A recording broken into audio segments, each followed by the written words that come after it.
이제 날씨 어플에 영하가 보이기 시작했는데요. 가을을 즐기지도 못했는데 한파가 찾아와서 거리에서 여러가지 아우터를 찾아볼 수 있는 것 같아요. 속을 두껍게 입고 코트나 데님 자켓을 입는 사람들도 영하의 추위를 이겨내기 위해서 경량 패딩부터 시작해 쇼 패딩이나 롱 패딩을 입으시는 분들도 보이시더라고요. 여러분은 따로 좋아하는 아우터가 있으신가요? 저 역시 좋아하고 자주 입는 아우터가 많지만 제가 그 중에서 가장 편하게 꺼내 입고 자주 입는 제품은 오늘의 주제인 이것인데요. 충전재가 가득 있는 패딩보다는 따뜻하지 않고 가죽 자켓보다는 남성다움이 덜하고 그렇다고 코트보다는 덜 꾸민 것 같은 제품이지만 오히려 이런 제품이기에 특유의 매력이 있다 생각해요. 여러분은 이 제품을 좋아하시나요? 만약 좋아하지 않으셨다면 혹은 본 적이 있는데 무슨 옷인지 잘 모르셨다면 이 옷의 이야기를 간단하게 들려드릴게요. 그리고 이 옷은 미국 군복으로 나왔지만 한국의 이야기와도 꽤나 깊은 관련이 있거든요. 왜 많은 브랜드가 미국의 군복을 따라 만들고 사람들은 왜 이 옷을 아직까지 찾아서 입을까요? 오늘의 이야기, 이제는 모두 다 입는 한파를 위한 전투복 피쉬테일 파카입니다. 이렇게 생긴 옷을 뭐라고 부르시나요? 야상, 장진호 파카, 피쉬테일, 개파카 등 한국에서는 이런 옷을 부르는 용어가 많은데 지금 제가 보여드리는 이 옷은 통상적으로 M65 피쉬테일 파카라고 부르는데요. 군에서 65년도에 만들어진 디자인의 피쉬테일 파카로 그 이름에 맞게 연도에 따라 디테일에 사소한 차이가 보이는데 이거는 조금 이따 다시 설명하도록 하겠습니다. 이것을 줄여서 M65라고도 불리는데 M65는 사실 이것 말고도 이렇게 생긴 옷도 존재합니다. 둘 다 65년도에 나온 보급품의 디자인이었기 때문에 두 제품의 이름 앞에 M65가 들어가는 것이죠. 하지만 오늘 소개할 이 디자인은 피쉬테일 파카, 그리고 이것보다 짧은 친구는 필드 재킷이라고 부르고 있습니다. 여기서 우리는 재킷과 파카의 차이점을 알 수가 있죠. 자켓은 고대 프랑스어에서 유래된 걸로 추측되는데 소매가 달린 짧은 코트를 부르는 용어입니다. 즉 기장이 코트보다 짧은, 대략 길어봤자 엉덩이 아래까지만 오는 기장을 가진 상체에 입는 겉옷 정도를 지칭하는 단어입니다. 오늘의 주제는 피쉬테일 파카이기 때문에 재킷은 다음에 더 자세히 다뤄보도록 할게요. 반면 파카는 우리가 생각하는 코트처럼 기장이 긴데 요즘 나오는 파카와 코트를 떠올리면 대표적으로 소재에서 차이점을 보입니다. 이것은 두 의복이 나타난 역사와 관련이 있는데요. 코트는 당시 겉옷의 일반적인 명칭으로 과거 남성복의 복식 위에 입어야 했기에 격식을 갖추고 멋스러운 느낌이 있죠. 반대로 파카의 유래는 북극에 사는 원주민인 이누이트족들이 북극의 추위를 견디기 위해서 입은 옷으로 시작되는데요. 그렇기 때문에 약간의 격식이 있는 코트보다는 좀 더 보온성이 치중한 의류들을 파카라고 부른다라고 할 수 있습니다. 또한 파카는 보온을 위한 모자가 달려있는 게 큰 특징인데요. 그렇기 때문에 구글에 파카의 뜻을 검색하면 추운 날씨에 입도록 디자인된 후드가 달린 큰 방풍 재킷 라고 적혀있는 걸 확인할 수 있습니다.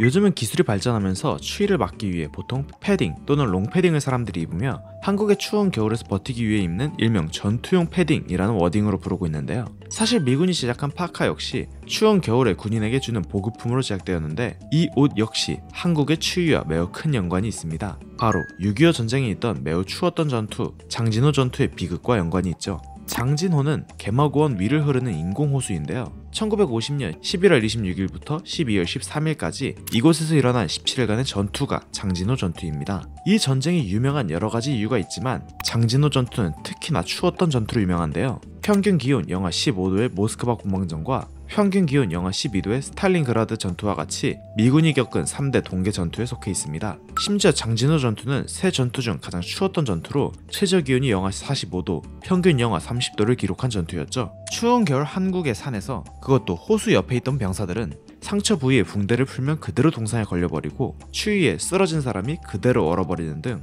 당시 엄청난 추위 때문에 포위에 갇힌 유엔군도 포위를 한 중공군 모두 치명적인 인명피해가 있었는데요. 사실 이때 이미 미군에게는 파카가 있긴 했습니다.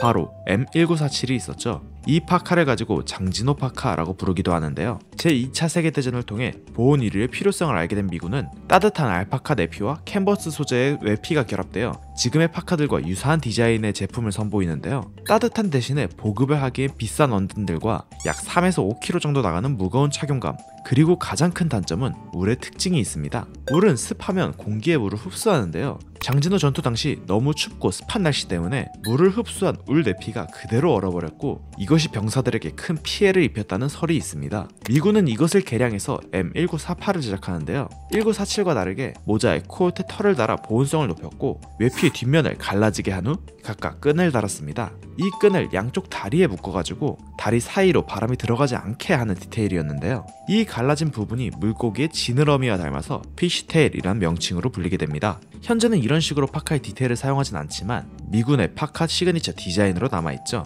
본격적으로 피쉬테일이라 불린 제품은 뒤에 나오는데 이 디테일이 처음으로 나온 건 M1948이다 정도로 이해하시면 될 것 같아요. 애초에 M48은 1년만 생산돼서 매물도 잘 없어요. 최초의 피쉬테일 파카인 1948은 딱 1년만 생산된 후 이것을 개량시켜 1951을 본격적으로 보급하기 시작합니다. 우선 외피를 캔버스에서 나일론과 면 혼방으로 바꿔 방풍과 방수 기능이 뛰어났고 기존 제품보다 가볍게 제작했습니다. 내피 역시 울 100%가 아닌 울에 면을 혼합시켜서 제작해 보온성을 최대한 살리며 기존 내피보다 가볍고 값싸게 제작되었죠.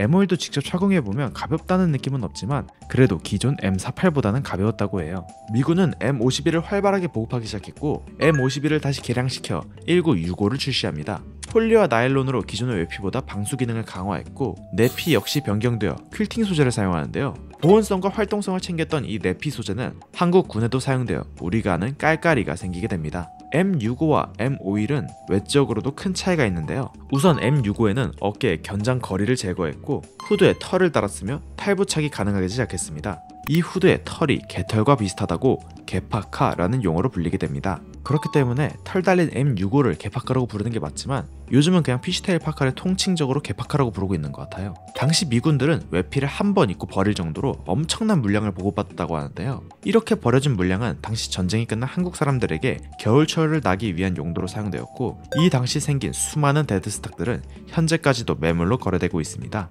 여담으로 미군의 모자 역시 이러한 방식으로 한국에 퍼져 흔히 밤장수 모자라고 불리는 털모자가 시장에 퍼지게 됐는데요. 한국에서 M65는 이렇게 패션의 목적보다는 겨울을 나기 위한 복장으로 사용되었는데요. 영국에서는 또 다른 이유로 피쉬테일이 퍼지는데 바로 모드족의 시그니처 아이템으로 자리 잡습니다. 당시 영국은 전쟁을 겪지 않은 젊은 세대들이 전쟁을 겪은 기성세대와 다른 가치관을 가지고 있었습니다. 주로 노동자 계층의 젊은 층의 사람들이 예술 영화를 즐기고 비싼 정장과 구두를 구입하는 등 상류층들이 즐기는 상류 문화들을 즐기며 미래가 아닌 현재를 위해 소비하는 모습을 보였는데요. 이러한 가치관을 가진 사람들이 무리를 지어다녀 이들을 가리켜 모드족이라고 불렀습니다. 이들은 비싼 문화생활과 옷을 구입했지만 노동자 계층이었기에 풍족하지는 못했는데요. 때문에 비싼 옷을 구입하는 대신 베스파나 람브레타 같은 저렴한 스쿠터를 타고 다녔고 비싼 옷을 외부로부터 보호하기 위해 당시 물량이 많이 풀려 값쌌던 M51 피쉬테일을 입기 시작합니다. 그리고 이 모습이 모드족의 상징이 되어버리죠. 한국에서도 배정남 씨의 사진이 유행됐었는데 이 룩이 당시 모드족을 재현한 룩임을 알 수 있죠. 밀리터리 이르답게 실용성으로 출발한 피쉬테일은 당시 젊은 층이었던 모드족의 손에 퍼져나간 뒤 여러 유명인들이 피쉬테일 파카를 입기 시작하며 점점 패션 아이템으로 자리잡기 시작했고 현재는 여러 브랜드에서도 제품을 출시하며 하나의 디자인 요소가 있는 파카로 남아있습니다. 물론 아직까지 오리지널 제품들 역시 여러 곳에서 매물을 활발하게 거래 중이고요. 저는 피쉬테일의 장점이 적당함이라고 생각하는데요. 적당히 따뜻하며 적당히 편하고 코트와는 다르게 적당히 캐주얼하며 요즘은 또 추리닝처럼 너무 편해 보이지도 않은 어떻게 보면 적당히 꾸민 느낌도 나는 것 같은데요. 또한 코트나 덱자켓을 부담스러워하는 사람만 봤어도 피쉬테일 파카를 부담스러워하는 사람은 한 번도 본 적이 없는 것 같아요. 여전히 밀리터리 베이스의 의류라 싫어하는 사람들도 간혹 있지만 그래도 필드 자켓 같은 거보다는 조금 덜 군인 코스프레 느낌이 나기도 하고 무엇보다 요즘은 올리브 컬러 말고도 다른 색상이 많아서 여러 사람들이 피쉬테일을 즐겨 입는 것 같은데요. 여러분에게 피쉬테일은 어떤 느낌을 주는 옷인가요? 오늘 제가 준비한 이야기는 여기까지입니다. 시청해주셔서 감사합니다.